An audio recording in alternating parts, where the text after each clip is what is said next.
Good afternoon, everybody, and welcome to the Storytellers. I think it's the second talk in the sequence, and the second talk with celebrity photographer Perou. Did you say the second talk? It is the second, yeah. Is it? Yeah, you missed the first one. Oh, I see what you're saying. It's the second one, right? I got you. I was like, I'd done one before. I forgot. That's the wrong side. Oh.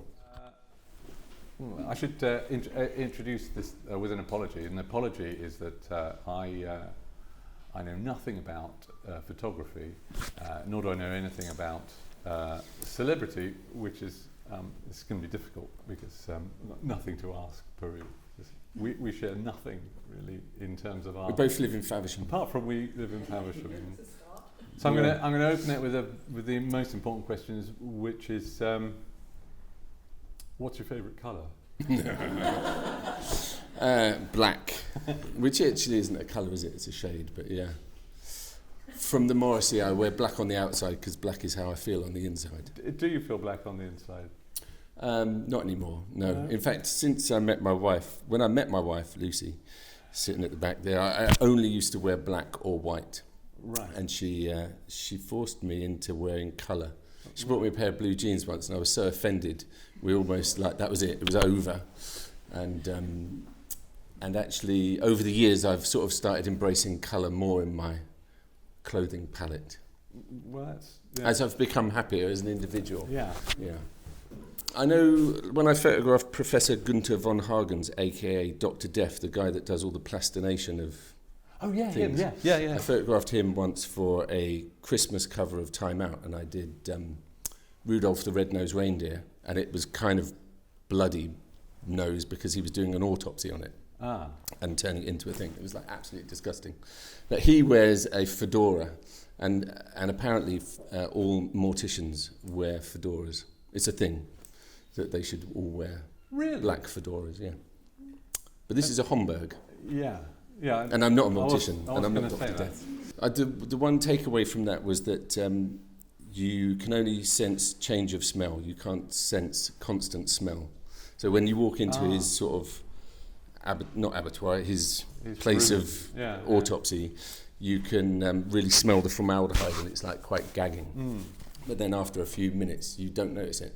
And that's the thing, that people don't notice a change of smell. You only notice a change of smell, you don't notice a constant smell. It's got nothing to do with anything, actually. But here we go.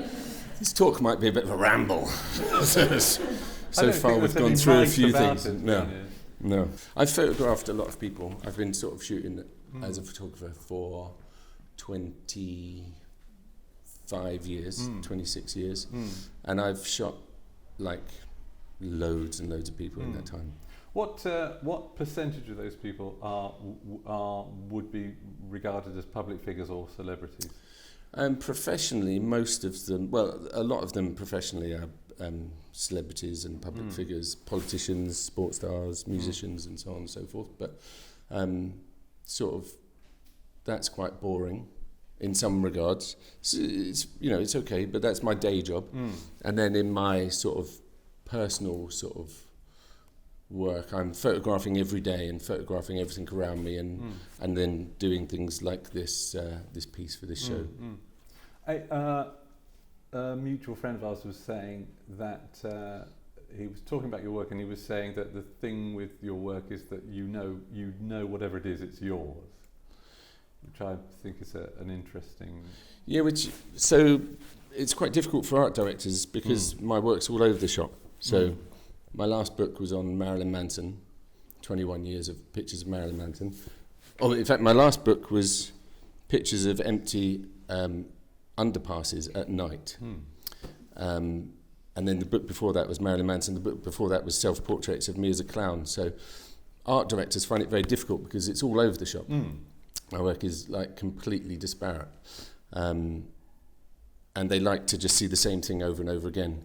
But weirdly, even though, be it underpasses or me as a clown or whatever, people do seem to think that they can spot it as being mine. And that's the sort of thing about photographers. Like we say everyone's a photographer. There's so many people that are taking photographs these days. But a sort of good photographer is paid because he or she sees the world in a specifically different way to everybody else. And that used to be the great thing about, you get 100 photographers to photograph an apple, you get 100 different photographs of an apple. These days, things are sort of blurring a bit and becoming more sort of homogenized, which I sort of try and kick against and do pictures that are... I try to do iconic pictures that will be remembered rather than stuff that disappears into the massive... And you attribute that to technology, do you, or to... That things are looking the same? Yeah. Two things. One, technology. So we're all shooting on digital cameras. They all shoot pretty much the same photo. We're not shooting on different films and stuff. And also, photography is becoming quite inward-looking. And, the places that we were working for are now sort of moving on to other things like AI imagery or... video as opposed to stills. And so photography as a sort of thing is kind of more inward looking. And, photographers producing photo books for other photographers to look at and buy. And, photographers to do exhibitions for other photographers to look at. It's kind of weird. Welcome to the fine art world. In fact, So I sort of want to try and kick against that as much as possible. So you want to make things that you don't have to have a degree in photography to understand or to be interested in or to. Well, I think photography as a visual language should be readable without an explanation. It's something that we sort of spoke about when this show was coming together. I would like my pictures to be able to be understood without needing to read an essay to explain what my picture's about. Yeah, sure. Not that it doesn't give it further context, and that's kind of interesting. Yeah. Although we, I mean, everybody brings their preoccupations to the work they see. So you think you're talking about one thing, and somebody else particularly thinks you're talking about some very, very particular other thing, don't they? Yeah. One of the things that, just on a little sideline, I was thinking about this thing about your work being instantly recognizable, and I went through your website, and the thing that I kept, particularly in the personal bit, I was looking at the images in there, none of which are celebrities, as far as I know. Again, I don't know anything, so they might have been all celebrities. But, they are actually all celebrities. Yeah, they are now. But one of the things I thought about it was the thing that I could see endlessly was a kind of in a different context I use the word eroticism, but I think glamour about them. And there's this photograph of some guys sitting in a stadium looking at some sporting event. And it's like, I don't know, 30 people, 30 men, and I sort of looked at each little group. I examined the photograph. Every little group of men, they could be the stars of a film about three guys doing something, breaking. I mean, every single person seemed to have a kind of glamour about them. Yeah, and that's you bringing something into it's my the picture. preoccupation of men in sporting places. Yeah, it's nice that you got that out of it, but like it wouldn't necessarily have been something that I was. It seems to me to be an incredibly like a shiny, incredibly. I don't know. It just seemed to be a world that you want a glamorous kind of world. I live a very glamorous life. You do, don't you? I mean, I think photography, to me, a lot of photography is about paying attention and mainly seeing things that maybe everybody else is seeing, but you're seeing it in a sort of, you're really, I don't know what the words are, it's kind of fine-tuning on stuff. So I'll photograph a lot of things that people will find ugly, and like I photographed a street yesterday in Faversham, and I was like sort of mesmerised by it, but it was just a bit of street in Faversham. But I like dead things, and I like dirt. It's one of the reasons that I was sort of drawn back to London from Faversham, because Faversham's all about dog walks and countryside and nature, and London to me is dirt and graffiti, and I need both in my life. But there is something, nevertheless, there is something intense that you're bringing to it when you photograph it. So because it becomes, it then, you know, it kind of comes up at you. Because I've chosen to and the way you focus on it. composed it, and the colours that you used, or the intensity of the focus. I don't, as I say, know enough about photography. I think, you know, maybe it's possible for people to see things in my work that I don't even know are happening. That you know, it's kind of subconscious to me that I'm doing things that, that's not to say that I'm not doing them, but I'm not doing them sort of thinking about it. You know, ideally on a photo shoot, the best photography comes when I'm not thinking about anything technical. I'm not thinking about the lights, I'm not thinking about my exposure or the camera or anything at all.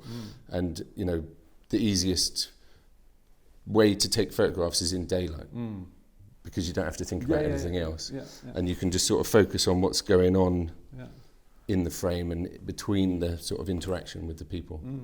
So I mainly photograph people, more than underpasses and things. But that's the one the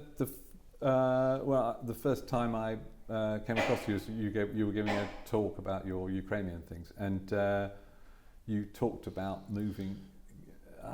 You talked about something which I describe as a transparent approach to things. You're not thinking about anything; you're just thinking about the thing you're photographing. You said, I think it was Jay-Z that told you it's not about you; it's about him. Yeah. I mean, that thing with Jay-Z is more about photographers that come to shoots with these sort of ideas and plans for people. And I had some plans for Jay-Z, and I was explaining to him what I wanted him to do in my photo shoot, and he just looked at me and went, "It's not about you, it's about me." And I went, "Oh yeah." And this was like a life lesson that I've sort of tried to carry on in my photography, that it's, you know, when I'm taking a portrait of somebody, it's not about my ambition for the picture. It's about being there to catch what they're giving. Yeah, and the same with the street in Faversham. You're there to take what the street is giving you, the light is giving you. Maybe it's just a notice at that point. And again, you know, there are different sort of aspects to what I'm doing. We could talk about your the piece for this show. In the show, do you want to explain? So professionally, as we've said, I photograph a lot of celebrities, a lot of beautiful people, and I'm sort of paid to make people look better than they actually do look in real life, to promote an album or for whatever else they're doing. And I'm just sort of overwhelmed, especially on social media, of everybody trying to look the same, trying to become the same person with the same skin tone and texture and the same body shape, and it's like offensive and boring, and I'm really not into it. Just turns into one person, the same person, probably Kim Kardashian. And so I'm really interested in bodies that tell stories that aren't the same as everybody else, and bodies in all their glory and all the sort of wonderful shapes and sizes that they come in. I think it's far more interesting than any sort of classically beautiful person. So that's sort of what that picture's about, but it's also about me. It's kind of semi-autobiographical, because I'm kind of getting fat and saggy and melting in places, and my two sons walk around my house with their shirts off and their six-packs out, just Adoniously, sort of just, you know, on a cold day, just shirt off, just like, and I'll be like, oh, God.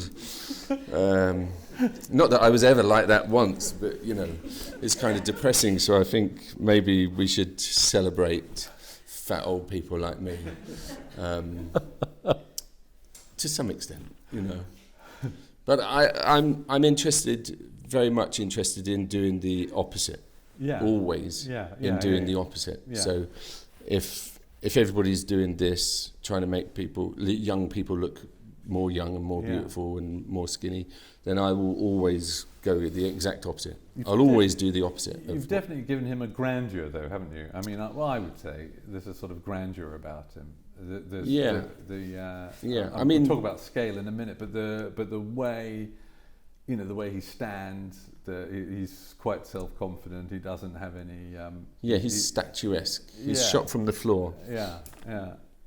So you are kind of celebrating him. He's a poster boy for a generation, as far as I'm concerned. Yeah, he could definitely be in a film of his life, couldn't he? He is in a film of his own life. Yeah, I mean, he's thrilled to be on a wall in the beanie for sure.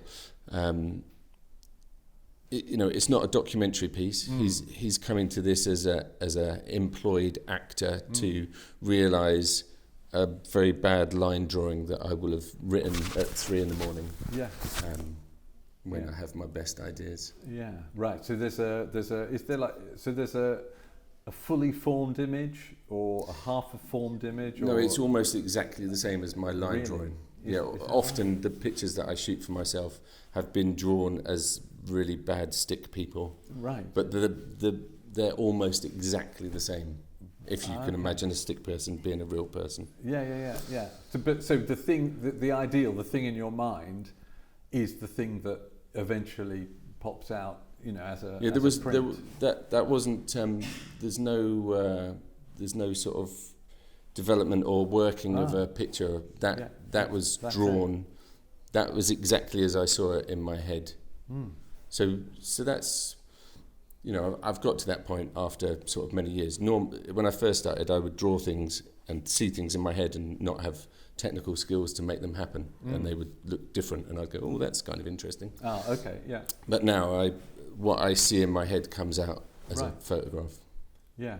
So every level of it is dealt with before you actually click the. In this situation. It's an idea that I've had visualised, drawn, and turned into a photograph. When I'm photographing somebody like Boris Johnson, I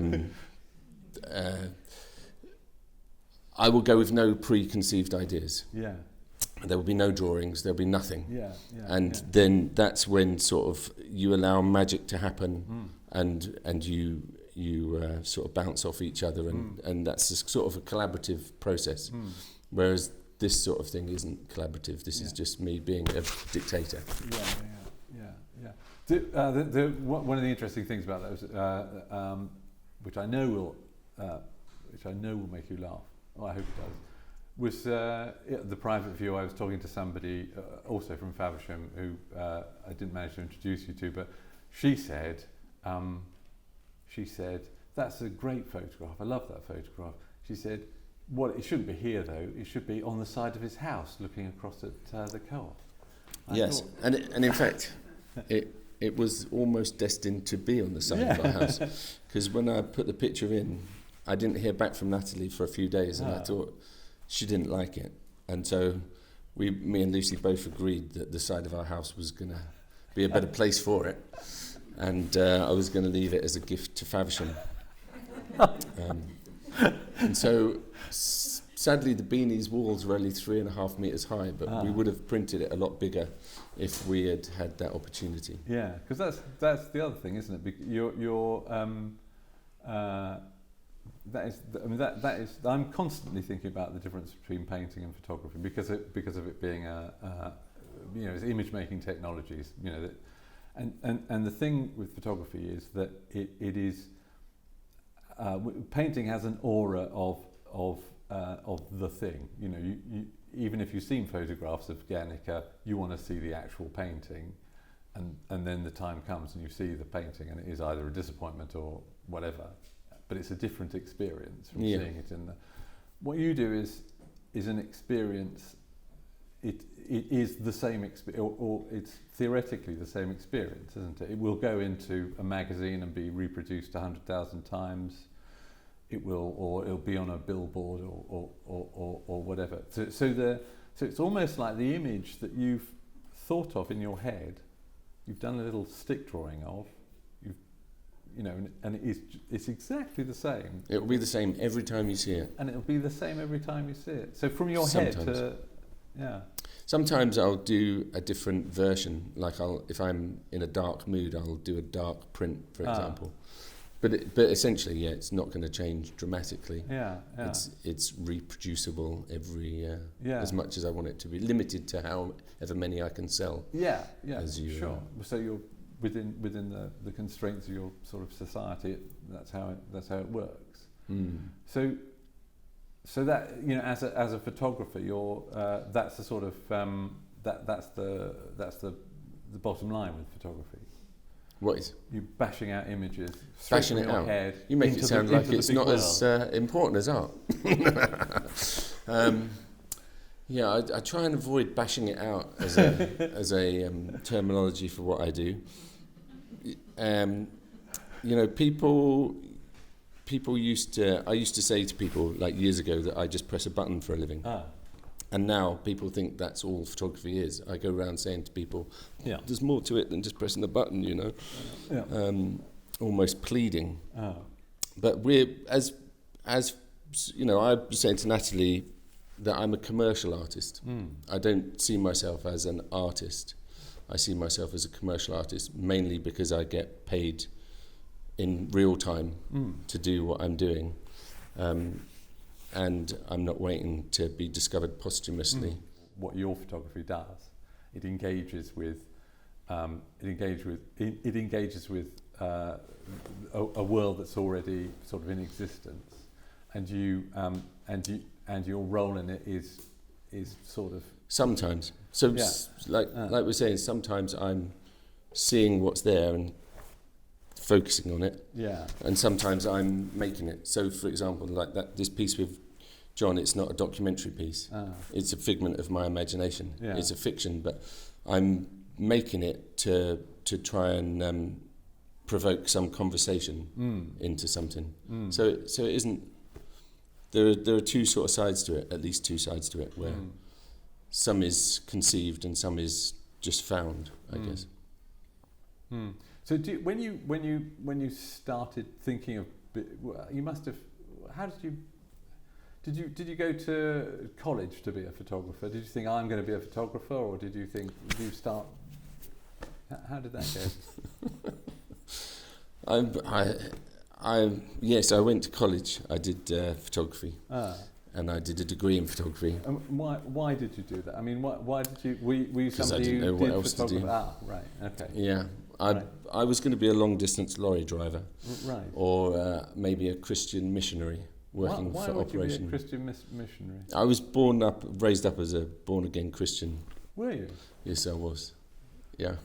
I don't generally talk about my past because I think it's boring and irrelevant, but I understand where you're coming from. That is really fascinating, because if you're...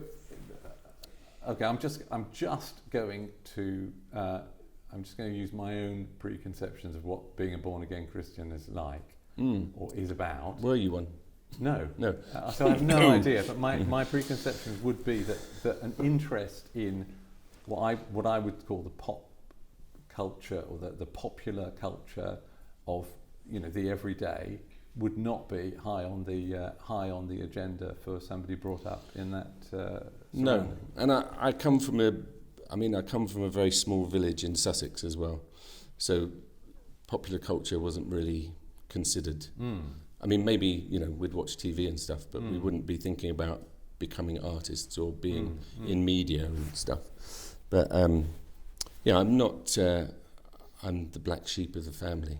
So you didn't grow up surrounded by, magazines and going to films every now and again, and mum and dad coming home and going, look, I just bought this, fantastic. No, my dad worked in the NHS catering, and my mum was a primary school teacher, but I grew up around fields and sheep. And nothing much else. Right. So, okay. So does that mean that when you kind of got to I'm going to pursue this. So when you got to sort of 16 or 15 or something, you were thinking. I think when I discovered sex, probably I realised that it wasn't compatible with being a born again Christian. And Depends so which I branch sort you of, go in. I had to make a choice. Like it was my girlfriend, or for a moment, my girlfriend was also a born again Christian. So we'd get it on, and then we'd both go and pray and feel guilty about it. Right. And so that was like ridiculous for a while, and then didn't last long before I just went, you know what, this is just not working for me. What, the girlfriend? The was it? Christianity Oh, I see. thing, Yeah. it's like it's the comparison unequivocal. Right. Okay. So you go from the little tiny village to where London. I see. I wasn't in a restrictive Christian Ah. family. It wasn't like wasn't really strict or restrictive. My parents were very liberal and open to me doing whatever I wanted to do with whoever I wanted to do it with, and sort of encouraged me to do whatever I wanted. So, the reason that I don't really talk about it is because I see it as a very unremarkable childhood. I haven't been, we have a friend who's got a kid who has almost been schooled in how to be a remarkable artist as a later thing, He's had the most extraordinary life and upbringing and, ended up in Berlin and stuff. I didn't. I just had a really chill, happy country life with loving family and although, yes, I was born again Christian, you couldn't say it was like a defining thing in my work that I was like dealing with my sort of difficult Catholic upbringing and, So it feels unremarkable to me. I got into photography by accident. I couldn't do anything else. It was just something I was interested in doing. And I'd been a butler to a viscount and for a little bit. And No. Yes, no. but again, it's not unremarkable. When were you a butler to a viscount? How old were you? 18, 19 for a year. I'd been a boy for a viscount, which means you sort of walk around picking up dog shit and polishing shoes and taking food to places. Right. Is this pre-college or after college? So from 14, pre-college, I was a boy at the local big house. At the big house. Oh, really? Right. If you've seen the Far Show, with Ted, you're Ralph. Ted and so there were elements of that. Natalie's recording this, so I shouldn't really get into it, but that was certain scenes in that show are based on my life as a butler or as a boy to a viscount. But so that was short-lived, and if anything, that just taught me that I didn't want to be a servile servant. I didn't want to be a servant. Okay, right. But was it like a glimpse into another amazing life? No, you do live in a big glimpse house into now. what it was like to be a servant. Oh, okay. But up until the point that I was getting into photography, I was like a painfully shy person. That is the only sort of takeaway I can give you from my childhood, that I was so painfully shy that I couldn't book tickets on the phone for a cinema, or I couldn't speak to people. When I first started as a photographer, I would go into a room and be expected to tell somebody what I wanted them to do, and I was unable to speak. I would just be mute, and people would be going, "What do you want me to do?" And I'd go, "Just stand over there and I'll take a picture." And then, by the end of it now, I can walk into a room with the President of America and start talking about cigar sex and, have a conversation and run the show. But photography gave me that as a thing. It's forced me into that. Right. Forced you into it. So Yeah, because I was really, really, really shy, like painfully shy. But you must have, I know some shy photographers. You can't be a shy photographer, really. You can just be the guy Only that if you're like a fiddles around fly on the wall. Yeah. But if you want to go in and tell Bill Clinton what you want to do, then you have to get in there and tell him what you want to do. That's a choice you've made, though. Yeah, but that's you've but said like people that you have, want to do that kind of photography. You haven't said you wanted to be a technological photographer or somebody who does, I don't know, people's still lives or that sort of thing, Yeah. or even be a techno person. Techno. No, not that kind. I've been a techno person. Do you see? No, I haven't ever consciously decided where to go anywhere. I've never had a plan for anything, so I've just like water gone. Yeah. What things manifest in front of me, and I go, oh, I'll do that. You know, like I've done a few TV shows, and I've never gone out to do a TV show, but somebody's gone, do you want to do a TV show? And I go, oh, okay, I'll do a TV show, and I'll do that for a while, and then, or, you know, jobs just come out of the ether. I'm unemployed, perpetually unemployed. I've got no work. And you just have this vague hope that one day somebody will phone up and give you a job, and you go, oh. You know, I was in Outer Mongolia a couple of months ago. Just a couple of months ago, I was in Outer Mongolia shooting. But 3 days before I was going to Outer Mongolia, I had no work and I wasn't going to Outer Mongolia. Before that, you know, when I went to Ukraine 3 times, 2 years ago, I forget. But I was just sitting there unemployed, and somebody said, do you want to go to Ukraine? So that's the way it comes in work-wise. That's the sort of the. But it's not a deliberate. You're riding on, isn't it? Yeah. That's just how it happens. But it's not a deliberate plan. Right, I'm gonna do some Ukraine photos. I better get that going on. Or I've never been to Outer Mongolia before. Let's see how I get there. Yeah. Things just happen, and I'm there, ready to go. I'll have that. I could look at that photograph that you've done there. I could look at that image, and I could say that's like a sort of this is where I am photograph. That's like a sort of statement of, you know, I'm getting old. I've seen a few things, you know. Me, you, or him? Kind of all three of us.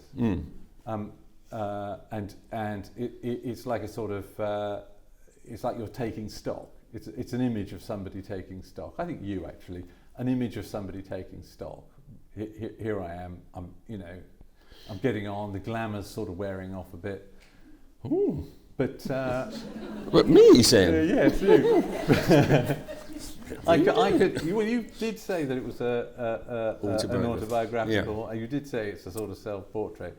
I could sort of. One could make a sort of case for that being the situation, but you're not really doing that, are you? Because there's no way in which you're, you know, having sort of got this lovely house in Faversham, you are definitely moving on to other things. You have definitely got more churn of activities happening.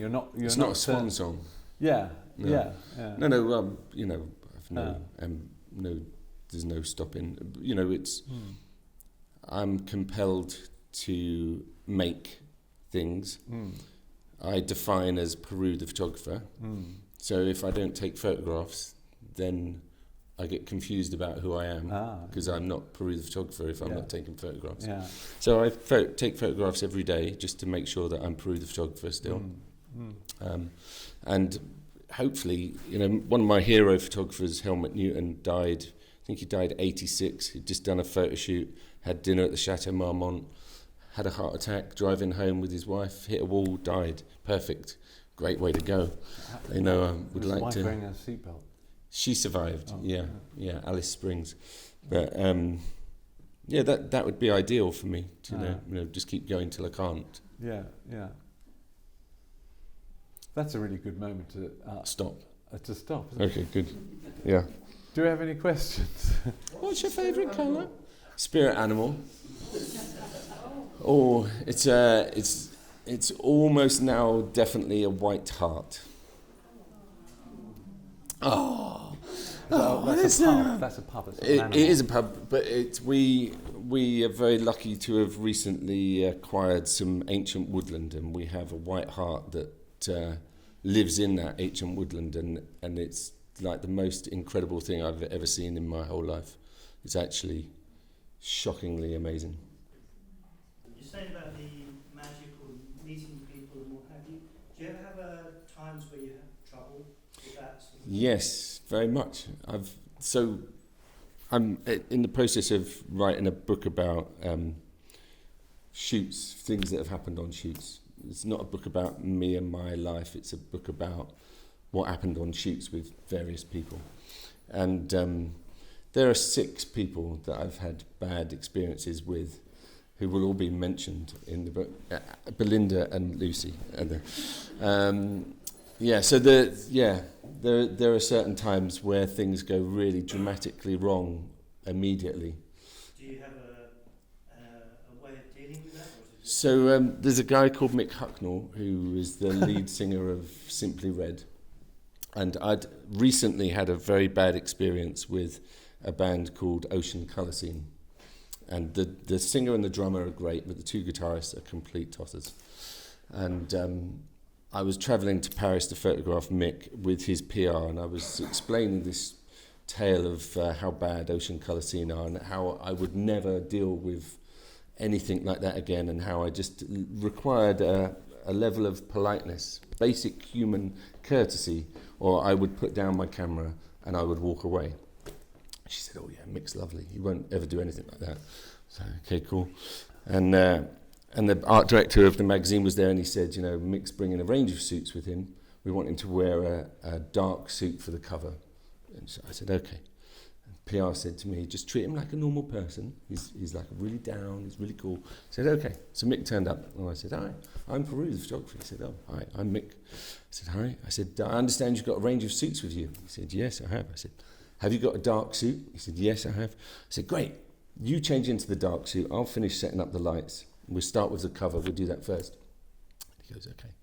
So he goes off for a bit, and he comes out, and he's wearing this light olive suit, really disgusting light olive suit, and I just said, "Oh, I'm sorry, I thought you were going to wear a dark suit for the cover." And he went, "If I was going to be wearing it, I'd be fucking wearing it, wouldn't I?" And I just went, and I was going to give my camera to my assistant, and his PR was in the background going, "No, please take one picture," and it kind of went downhill from there. Yeah, things can go bad. You know, I can only do what I can do. I was doing Vinnie Jones recently for the Discovery Channel, for his new TV show, and we really didn't get on very well at all, and it looked like the shoot wasn't going to happen at all, but I was still going to get paid, so I'm kind of relieved. And, you know, if you don't want to, it's great. I get paid anyway. It's not a problem. I've photographed, I don't know, I've never counted, but it's like tens of thousands of people in 25 years, and it's literally under 10 people that I've met that are really awful, like awful, and most people are really lovely, and if you know, I photograph a lot of very powerful, important, famous people, and if you treat them like people, then they respect that. And also, a problem is if you start getting a reputation for being able to deal with really difficult people, which I do have a reputation for being able to deal with, then you get more of them. It's really bad. I'm not looking at you particularly. Any other questions? Yes, John. Did you know your model before for this one? No. His name's John, but I was looking for models like him. I had a life model catalogue online, and I was going through choosing people that looked interesting. He may have been the only person to have replied to me, actually. But, yeah. It's perfect. And that format, the very tall, is that the first time you've done that, or is that something you've used before? I did some photographs for the Big Cat Sanctuary in Smarden.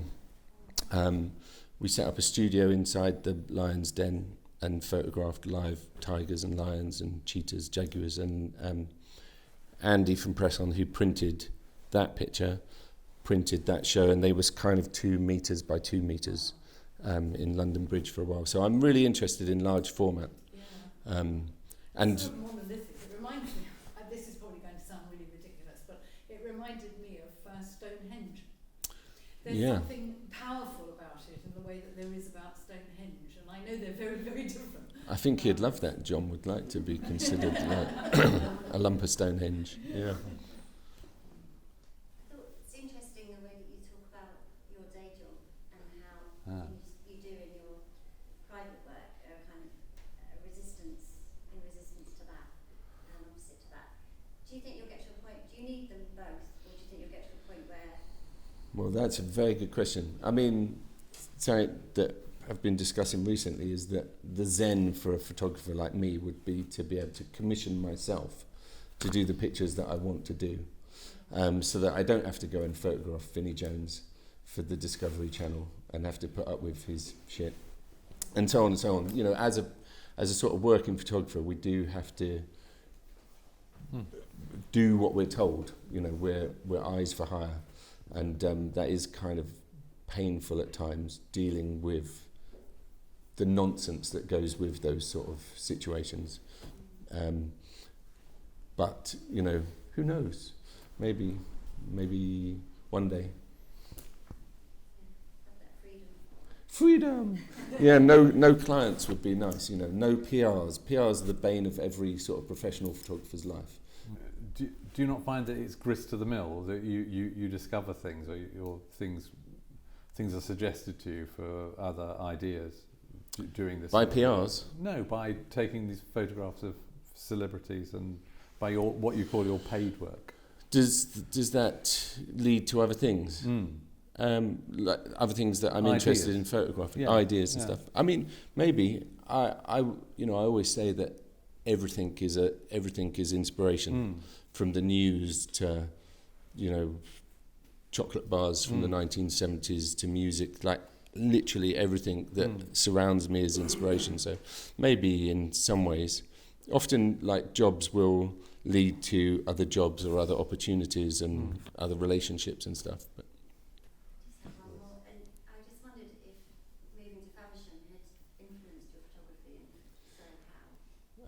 well, before Faversham, we were in Doddington. Before Doddington, we were in Marside. So we've been around here for like 18 years-ish. So I would say that, you know, definitely the sort of house that we live in at the moment is kind of like London warehouse style. Air flows through it in a sort of way that it would flow through a warehouse, which is great in the summer, not so in the winter. It's insulated, it's fine. So being in Faversham, it's so safe and so gentle that it enables you to sort of live a safe and gentle life and creatively not be thinking about, shit, I hope if I go down the ship chop I don't get mugged tonight, you know. So it's kind of it's enabling in that way. It's like a safe space, Faversham, and also like there's a lot of artists in Faversham, and it's a nice sort of community to be part of. Definitely. I still need a bit of dirt, you know, occasionally. Sort of during lockdown and COVID lockdown, when we were just doing walks all the time, illegally, obviously, because you weren't supposed to go out, but walking the dogs in countryside where you didn't see anybody else at all day, and then my sort of personal work just became pictures of dog walks, which was great, but it isn't particularly exciting after a year, and I need to go and do something dangerous then. Yeah, contrast is always good. Too much of anything is a bad thing, isn't it? The pictures from Ukraine Yeah. are fabulous, and like they're really, really good. And talk about like dirt and danger. Have you ever thought about doing more sort of reportage? Yes. Reportage is as sort of photography becomes like AI influenced, which is photo-like but not photo-real. I feel like photography has a responsibility to be more real than illustrative. And so reportage to me is the most important form of photography. And I do love reportage, but there are virtually no places for reportage to go in the world. There's no places that run photo stories anymore. And even that story from Ukraine that I've shot, nobody will publish at all. So it kind of feels like a personal project or a vanity thing, you know. It's even, you know, what the best place I have to put out a photo story is Instagram, you know, and it's limited to a screen that size and 10 frames. So it's kind of painful that there isn't a good place. You know, there used to be newspapers that would run photo stories and magazines that would run photo stories, but they don't exist anymore. Not related to what I just asked at all. Would you ever put together a book of all the line drawings? Because I think that could be Yeah, I mean, my line drawings offend people quite often because if I do a band or a musician, I will do line drawings of the pictures that we're going to do, and I show them sometimes, and they go, "Is that me?" And I go, "Yeah." But then they do end up looking exactly like the line drawings. But in the book that I'm doing at the moment, there will be line drawings and then the photographs next to them to sort of illustrate that, yeah. I read a book from some big advertising executive years ago, I think maybe one of the Saatchis, and or somebody that worked at Saatchi, and he said that if you're doing a sketch for somebody of how you think something should go, you should always make it as minimal as possible and leave them to fill in the gaps with their imagination rather than do the finished piece that is very sort of prescriptive and they can't see any way around it. So I guess it comes half from that and half from the fact that I can't draw, which is why I'm a photographer anyway. It's quite interesting though with photography where you've got so much information. I mean, you've almost got too much information. With digital photography? Yeah, well I don't really... Because the kids are going back to film and making it all blurry, and that becomes like art photography, which I'm not part of. I like in focus, highly detailed stuff.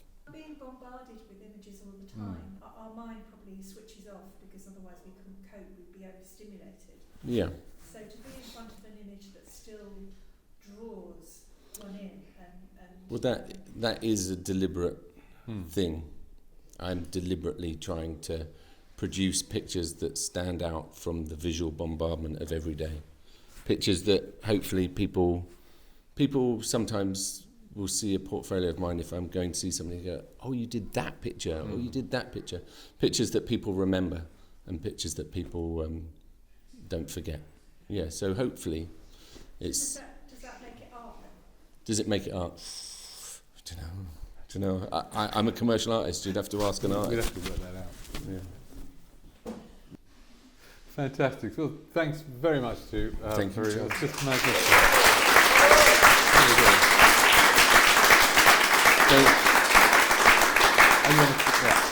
Thank you for coming.